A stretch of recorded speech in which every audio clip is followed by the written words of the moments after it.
This is a James Poetry Consultant moment, and this subject deals with plagiarism, okay? Actually, maybe taking someone's books, writings. I encourage you to reference booknet dot com or booknet dot net or what have you. I can't remember the suffix for that domain, but it had given a reference. Well, they made a quote about how over 90% of ebooks, digital material of that nature is normally stolen even before it hits, you see, the outlet. So I wanted to mention that, but I'm going to add additional thoughts to plagiarism because I had several feeds that I saw over the past week or so, and they were mentioning persons, their specific names, which I will not mention here because of the different statements, accusations, and charges that this person stole their material, whether it was like used, you see, even in comedy clubs, okay? I've heard this before where persons say that this individual stole their joke or this and that. And then you have some people who totally agree with it.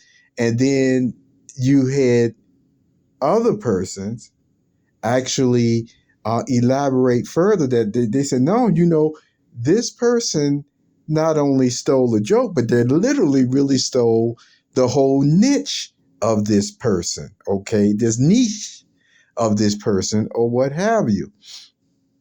And then you have other persons who will still say, well, you know what? These are the types of fields you go into at times and livelihood. You see, these are these persons' livelihood, their hustle.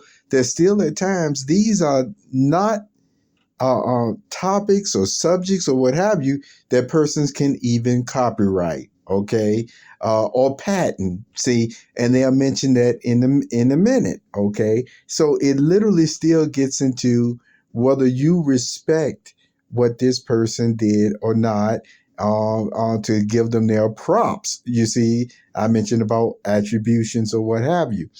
Now, I'm not going to say whether all that is right or wrong, not in this way. Okay, not in this way.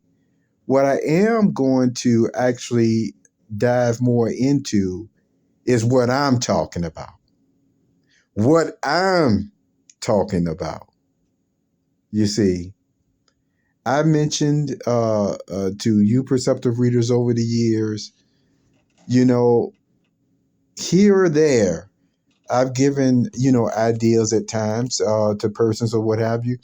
And remember, I used to always emphasize, it didn't matter to me that some of these persons ran with this or that or what have you. And over the years, sometimes I've actually had people say that, ooh, I would have kept that to myself or what have you. But see, that's the whole thing.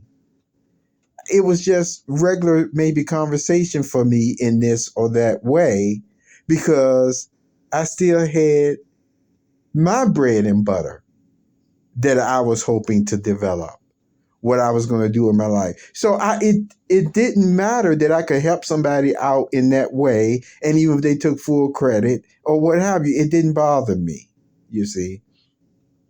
But I've always emphasized, if you will, then there were certain trade secrets of mine. And even though those trade secrets, as people will really argue today, that, well, you still can't patent this and you can barely copyright that word or this or that or what. Okay. All right. I hear your argument. But see, I'm getting to the point of, this is still how you were still robbed.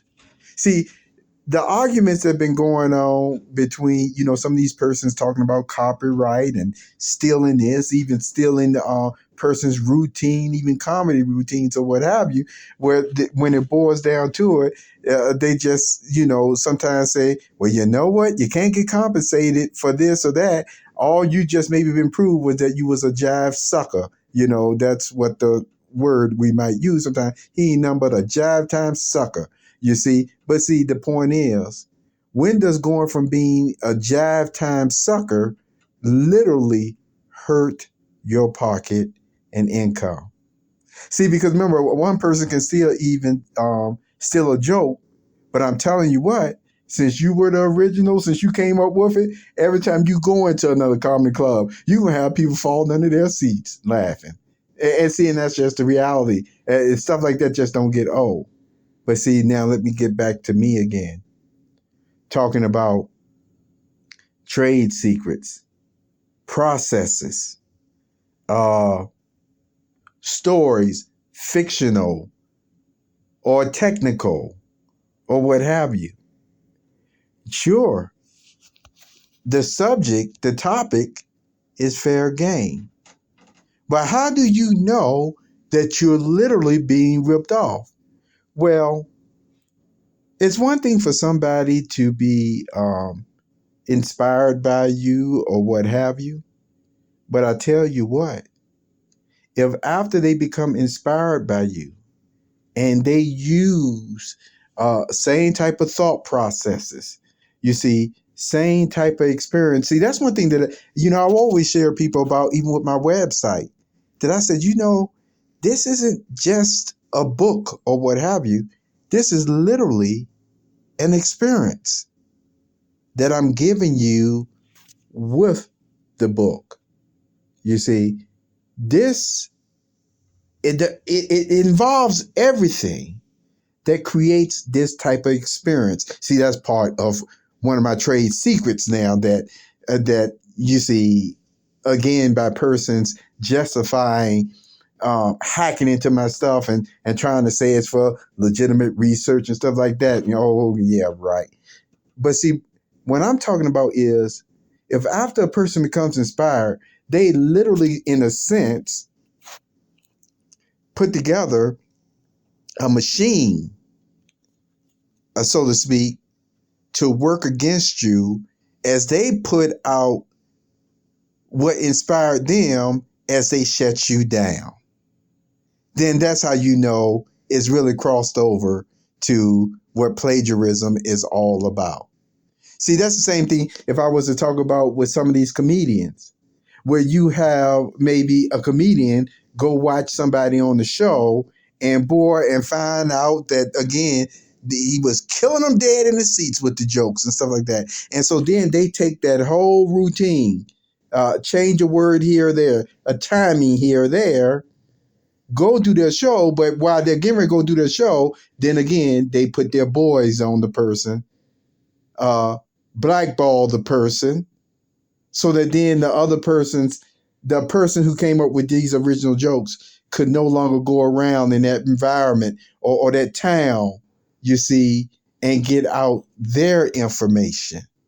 You see what I'm talking about? Get out their show, their stick, so that it can actually be to the point where when the person finally does make a breakthrough and the people say, oh, I heard this or I read this or what have you, then guess what? They thinking the person who was the original ends up being the one who is now the plagiarizer, the one who is now the biter, the one who is now the jive time sucker. You see what I'm talking about? See, that's when it hurts your pocket. That's when it hurts your credibility. So one thing that as many of you have noticed over the years, I make it a point that even if it's something that I didn't even get from this artist or what have you, sometimes because I know the inspiration, when I may have been sitting back, thinking, listening to some of their music, going for walks or something like that I may still say, this was inspired by this individual or that individual. And so now in closing, this is what I'm going to say. I want to address it because this has been said to me more than once in my life.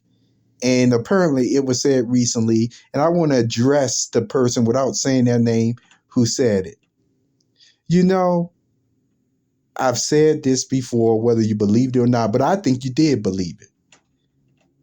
when I mention these different persons and even some of these big known artists or what have you, it is not in the form of worship for sure. When I'm talking about them, I'm literally talking about, boy, that talent hit me in such a way that it made me feel this good, or it inspired me in this way. You see? And so the whole point is, even though they would go to some of these same artists and then fill their head up about, no, you better not respond back to his email. You better not respond back to a phone call or what have you, because, that's all he wants. No, let him do it on his own or whatever. And I've always said before, I had no problem with that. The problem that I had was, no, you didn't just make that statement as if it was a regular everyday struggle. No, then you put a machine, you put the dogs on my business to stop me. So in other words, you turned criminal on me, but made it seem like it was okay to turn criminal and hateful on me, to blackball me in that way, and then try to make it seem like, oh, he just want us to give a shout out so that then he can climb, off our back and our reputation. It was like, no.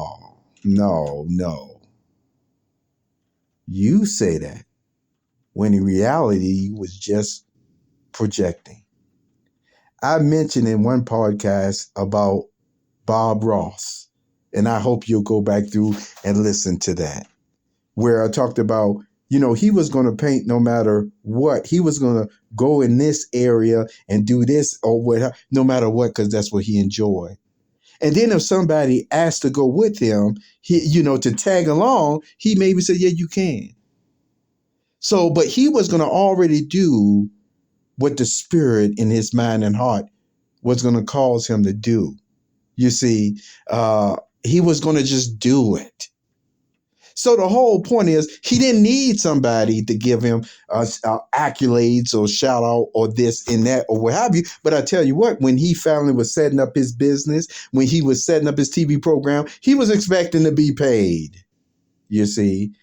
So the whole point is this. As I mentioned before, it's one thing to say that, hey, what you're doing is just common topics, common ways of doing things.